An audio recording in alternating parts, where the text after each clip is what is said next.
next speaker is here. His name is Robert McDonald, and he is a engineering alum. He actually worked in the Mesa and PLC as a tutor at Cabrillo before transferring to Santa Clara University, where he got his BS, MS, and PhD in mechanical engineering. He's now at Intuitive Surgical, and he leads a team of robotics engineers that work on the Da Vinci XI surgical system.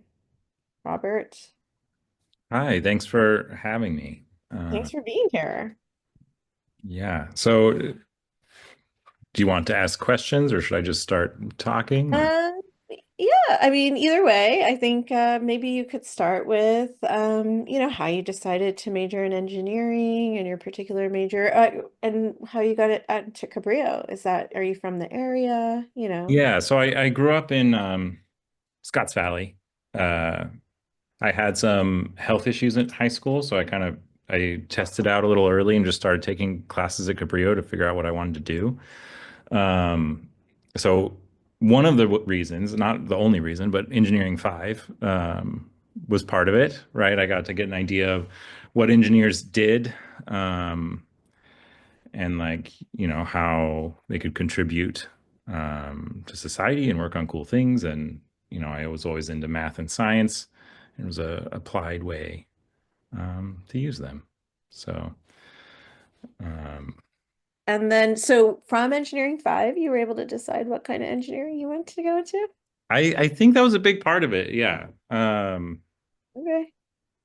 That's cool. That's why they're here. Yeah, can't remember if there was like a single moment. And I also think it sort of changed over time. All my degrees are in mechanical engineering, but I do robotics stuff. So if you asked me to design a gearbox, I wouldn't be very good at it, but I do a lot of robotics and controls and end up using software more than I thought. And um, so it was a process. Cool. And then could you were a tutor in the Mesa and PLC, so could you talk a little bit about your experience at Cabrillo and then your transfer experience? Yeah, it was awesome. I kind of just took classes for the first couple of years. I was at Cabrillo for a while, kind of just taking a few classes at a time. And at some point, I just started getting more and more involved on campus and, picked up some work tutoring, which was kind of a good way to reinforce the things I've learned. I feel like explaining things to people is super helpful for that. Um, and kind of just ended up with my own little community there, which I really appreciated. Actually, met my wife at Cabrillo, so lots of lots of impact. And there's quite a few Cabrillo couples, we'll call them. So this is a known thing here in our engineering department, which is really interesting. It turns out learning engineering takes a lot of time, so spend Yeah. a lot of time with people. And where did you transfer to? Santa Clara? I transferred to Santa Clara University. Um, Sorry, can you hear my dog in the background, or is it We heard something, but it wasn't okay? very loud. Okay, that's good. It's loud here. I transferred to Santa Clara University, um, which is in Santa Clara in Silicon Valley. It's only, I don't know, an hour from Cabrillo or so. Partially because of uh, proximity, partially because of a good program, and I also got a lot. It's a private university, so it's by default more expensive, but I got some aid in general and specifically for being a transfer student. So I definitely suggest looking into that. Okay. Was that like a scholarship that you applied to or something else? I think I had some need-based financial aid, and then Joanne actually reached out to one of the associate deans who was in charge of the transfer student program, and Okay. there was more money. So I took it. So don't assume there isn't money. Ask Don't for assume there isn't. Joanne is extremely well connected. Those are it. my main takeaways. Yeah. And then did you join, first of all, did you go all the way through BS, MS, PhD straight in a row, or did you work in between? It was pretty much straight in a row. I worked part-time at a startup during my PhD, and a lot in the labs on campus.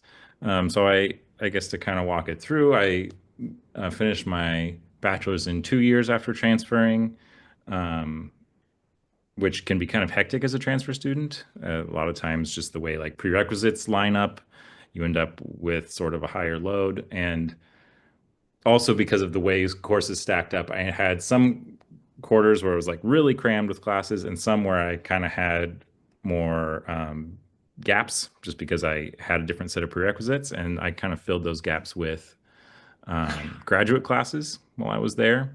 So I was already partway into my unit requirement for my master's, so I kind of rolled into that. Um, I worked in the robotics lab on campus. I think one thing, I think Andrew might have mentioned it, but mechanical engineering is a really broad field, and especially at the undergraduate level, you kind of get a really broad base. Like I certainly had my dynamics, controls, vibrations, et cetera, that I still use today. And then I also had a bunch of like thermal fluid stuff um, that I have not like. It's good. It's still useful that I'm aware of it, but I have not like used it as my main or the main part of my work really since I graduated. So the master's gave me a chance to really dive into um, the dynamics, controls, and ultimately the mechatronics and robotics topics that I was most interested in. And Um, what made you decide to go keep going with the PhD?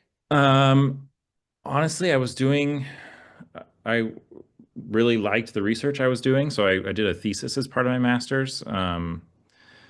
I think I could have done a thesis or a capstone project, but I was enjoying research, so I did a thesis. I was working on adaptive navigation of multi-robot clusters, which is basically we had several robots working together to kind of make navigation decisions based on sensor data. I really liked my advisor. Um, I think you a PhD, Pretty? I think I might I have seen that. Yeah. Um, so I'm sure you know that you're having a good advisor is a huge part of having a good PhD experience, because they basically have control over your life for a few years. So I really liked working with him, and I kind of continued on. I will say that like in my personal opinion, I think a master's is pretty universally useful, not required, but useful. I think the PhD, um, I did it because I enjoyed it. It certainly helped with my current role. You can do a lot in engineering without a PhD. So I would okay. think long and hard before making that commitment. It's a big one. Yeah, like it can be 5 to 7 years, right? Yeah, yeah. And it wasn't super long. I think it was like 3 more years on top of my master's. So Right. I was combining the masters in there, right? yeah, but it varies, right? But I managed to carry some momentum through. It could have been a lot longer. Um, And did you also obtain your professional engineering license along the way? I did not. I considered it and just never really went that direction. My wife is a civil engineer, and she definitely got hers and like really needed it for her field. There's also some areas of mechanical engineering where it's super useful. Um, but since I was kind of headed in the tech direction, it wasn't as helpful. I didn't take the EIT. It's probably the safest thing to do is just take it while you're fresh. I didn't do it. Um, Yeah. but even if I had done it, I never would have Followed gotten my up on PE it. because I've never worked under a professional engineer for long enough. Yeah. Yeah. So then can you tell us about some of the projects you work on? Or was that not, are you not able to talk about that? Yeah, no, I have, it's kind of like a marketing video, but I can pull up a little video of the company put out. I don't know if there'll be sound, but you also don't really need it. It's just sort of inspirational marketing music. So in fact, I'll just mute it. Um, so I guess a little bit of background. I basically do robotics and control sorts of things for the Da Vinci Xi surgical system. There are it's basically it's robotic assisted surgery. Um, and maybe I'll play the video and talk about it more. But I think we have over 7,000 of these systems placed in hospitals. Um, and I basically try to keep it working well. So I'm just gonna play the video. I might pause it occasionally to like elaborate a little bit. Um, just dramatic power up montage. So this is the patient cart. There's four arms on it. Um, I don't know if anyone's familiar with laparoscopic surgery, but during laparoscopic surgery, a doctor is manually taking tools and working inside the body, usually the abdomen. This other cart here is the surgeon console. So there's a 3D viewer and two manipulators that the surgeon uses. So I'll pause it here. So throughout the surgery, the surgeon is sitting at the console, manipulating these two arms down here. Maybe I can grab, oh, my computer doesn't want it to get the laser pointer. But the surgeon is manipulating with his hands here, which will basically move tools inside the patient. And he has a 3D view inside the patient. So I probably should have started with the laparoscopic surgery video, but basically they inflate the patient's abdomen, place ports with seals on them to keep the air in, and they insert a camera and instruments. So the traditional method is the doctor's standing at the bedside trying to manipulate these things and looking kind of like at a screen, excuse me, to see what's going on. Um, This is a much easier workflow robotically where the doctor's able to sit at the console, has a 3D view of what's going on inside, and rather than trying to manipulate these tools themselves, they're just moving their hands how they naturally would, which will move the tools, which the other cart will move the tools uh, in an intuitive way. That's why we're intuitive surgical. And what part of the machine did you work on, Robert? So the machine launched before I joined the company. You can see it actuating there. Here it's suturing. Um, the machine launched before I joined the company. I work sort of in a sustaining role. I'm responsible for a lot of basically all of the motion algorithms. Um, so all of the software and math behind um, behind our ability to translate what the surgeon's doing into what these instruments are doing as you suture, like in that section, or do anything else. Um, this whole structure is powered. So basically, my team is in charge of anything that moves. Um, we're highly interdisciplinary. In addition to the motion control algorithms, we also sort of work as pseudo like systems engineers, making sure that we're meeting the requirements we need to meet in order to safely and effectively do surgery. Um, so I work on a daily basis with mechanical engineers. Well, I don't have a mechanical engineering title. I'm a systems analyst, but with what I think of as true mechanical engineers that are, designing parts and figuring out how we machine things and manufacture things. Electrical engineers um, that are handling a lot of, the electrical components in the system. There's a ton of them. Um, and I write software, but we also have a team of more pure software engineers. I feel like the role my team plays is largely has to do with the math and the motion control, and a lot of our deliverables are through software. Like we write the algorithms that go with that, but I don't really think of myself as a software engineer.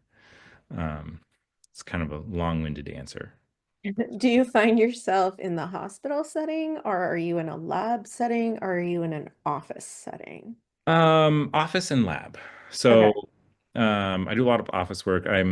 been managing the last year, so I'm not in the lab as much as I used to be, but it was common that I would spend um, half day, full day in the lab working with the system, um, trying to reproduce issues or make improvements.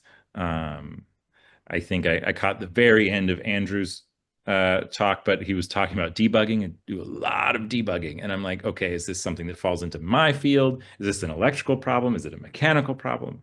Um, And so how does AI just help you with that now? yeah, there's a little bit. I think AI has a bit to go before it can really get into like controls engineering. But it definitely can help like kickstart test scripts and stuff for sure. Very cool. Um, yeah. I guess I'll ask you one more question. Maybe we'll open it up to the students. But how would you describe your engineering degree having impacted your life, your quality of life, or made opportunities available to you that you wouldn't have had? Um, I mean, massively. I mean, I spent a huge portion of my life acquiring engineering degrees. Obviously, maybe too much. I don't know. Um, but I don't know. It ultimately impacts the way you think. Uh, like the problems, anything from around my house to the stuff I do at work. Um, I think it really gives you insight into how things work. I mean, I TA'd a class called Smart Product Design, where we literally just pulled things apart and figured out how they worked, why someone designed it that way. Um, and it certainly has improved quality of life, definitely monetarily. And then also like I I really value um, having the opportunity to like improve robotic surgery, to improve people's lives, really make a meaningful difference. Like I might commit one line of code that will make it so that we don't throw an error one time out of 1,000, but we do 2 million procedures per year. So I have, or a small change can really be a huge lever. Um, and I get to do something I enjoy and think is valuable and get paid quite well for it. That's awesome. Thank you. I guess I would ask the students to unmute or put in the chat if they have any questions for you. Um, we'll see what comes through. And I mean, you said 2 million surgeries a year. This is a field that's going to be growing, right? Yeah, yeah. So there's like some areas where we really have a strong presence in the market, like prostatectomies, prostate removals. I think we do, I say we, but obviously the talented surgeons that use our products do like 90 something percent of prostatectomies in the US. Um, and there's just like much better patient outcomes. Like you need less opiates, which is a big deal, less time in the hospital. And in the case of prostatectomies, like you can avoid incontinence and other like you know, Yeah. side effects of Improvement in opioids. quality of Yeah, life. huge Amazing. improvement. Yeah. This is a good question. How did you get your job How at did I in get my job? Um, I so I was kind of nearing the tail end of my PhD. Previous summers, I had worked in the lab, just moving my research along. I really loved the lab environment. So it was kind of my comfort zone, but I was nearing the end of my PhD and I was like, I don't know if I'm going to do industry or academia. I should probably at least get a little industry experience. I had worked for a startup part-time, but it would be good to get more. And so I applied for internships.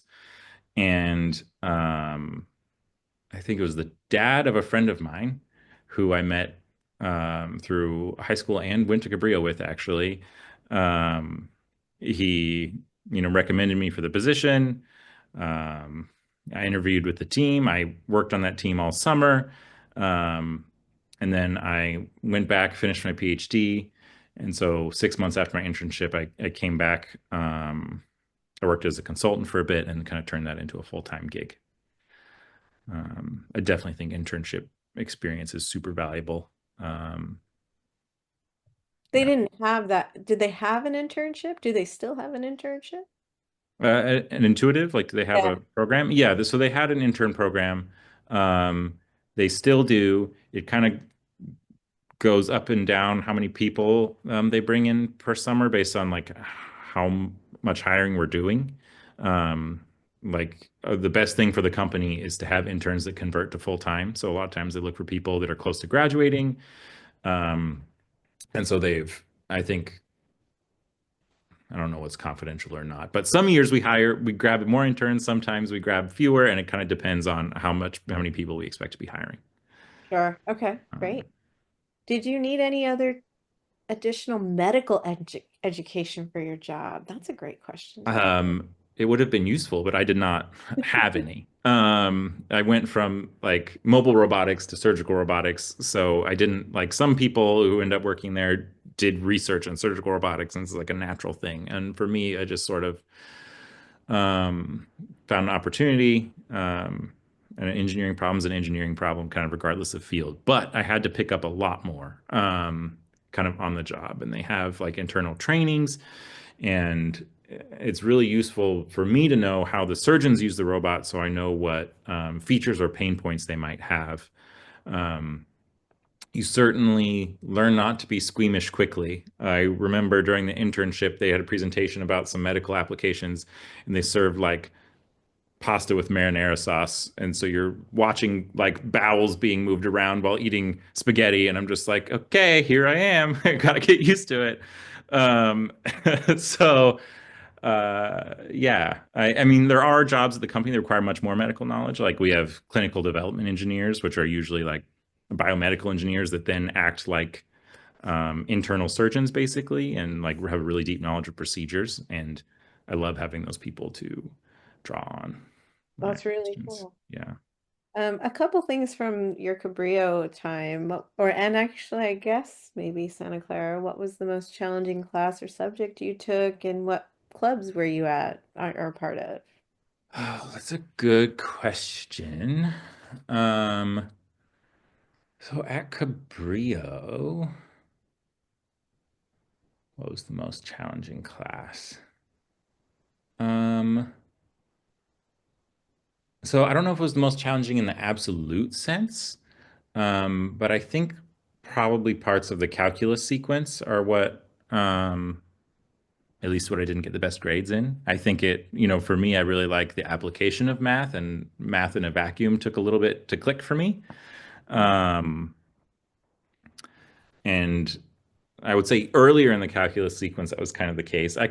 My personal experience is that high school wasn't very hard. And then I went to Cabrillo and had to like learn to study. Yeah. Um, but I got a handle on that and actually did better in the what might be like harder classes with harder content. Um, but I enjoyed applying it. Like I think circuits at Cabrillo is a lot of times seen as a hard class. Which it was. It was tough. I had to work hard, but I ended up TAing it the following year. It was great. I think a lot of Um, people struggle with differential equations and linear algebra, which is the higher math series, and then the physics series. Yeah. yeah, I mean, the physics was tough, but I just loved it, especially at Cabrillo. Oh, that's good. Yeah, I think I heard Andrew mention Carlos. Carlos. Yeah, yeah. Carlos was great. I TA'd for him once as well. He's awesome. The whole math and science faculty at Cabrillo that I interacted with were great. Were Um, you a part of any robotics clubs at any of these schools? Not at Cabrillo. I think there's a lot more robotic stuff going on there than there was when I was there. I see. I went through, Joanne gave me a tour recently, and it seems like there's a lot more opportunities now. Um, and then at Santa Clara, rather than a club, I kind of just got involved with the robotics lab. So my senior project was kind of associated with the robotics lab, and then my master's and my PhD. So I kind of just rather than a club. It was just like my job, especially during the summers. I was paid to work there, which was great. Yeah, that's a really nice way to do it. Go to school and be paid to go to school. Yeah. Research. Um, Yeah. yeah, definitely like get fully immersed if you do that. But I don't know, it was good for me. Um, And keep an eye out for those opportunities too, because like my robotics lab was a field robotics lab, and so we would do things like go to Tahoe and run like aquatic robots for geologists out of University of Nevada, Reno. And so it was fun to like pilot the underwater robot and everything and look at boulders because that's what they're interested in. But also, you know, it was a Tahoe trip. So Yeah, that sounds like a good time. so that was great. Yeah. And a paid Tahoe trip. Yeah. Well, we should let you go, but one last question. Do you have any suggestions for our class who are just embarking on their educational path and career? Any advice? Um, I think in general, I always tried to have a long-term plan, like, you know, a 3 or 5 year plan for what I wanted to do and tried to make decisions for, you know, what might be useful. Like, you know, think about those internships. But then also I tried to not hold super tightly to it, um, you know, and follow what I was interested in. And I mean, you don't want to just totally fall into a path and not know where you're going to end up. But, you know, I think I allowed room for that, and that was helpful. Like I thought I was going to be more pure mechanical engineer, but I really like the interdisciplinary space I ended up in. Very cool. Thank you so much for joining us today, Robert. It was really nice to meet you. Yeah, nice to meet you too.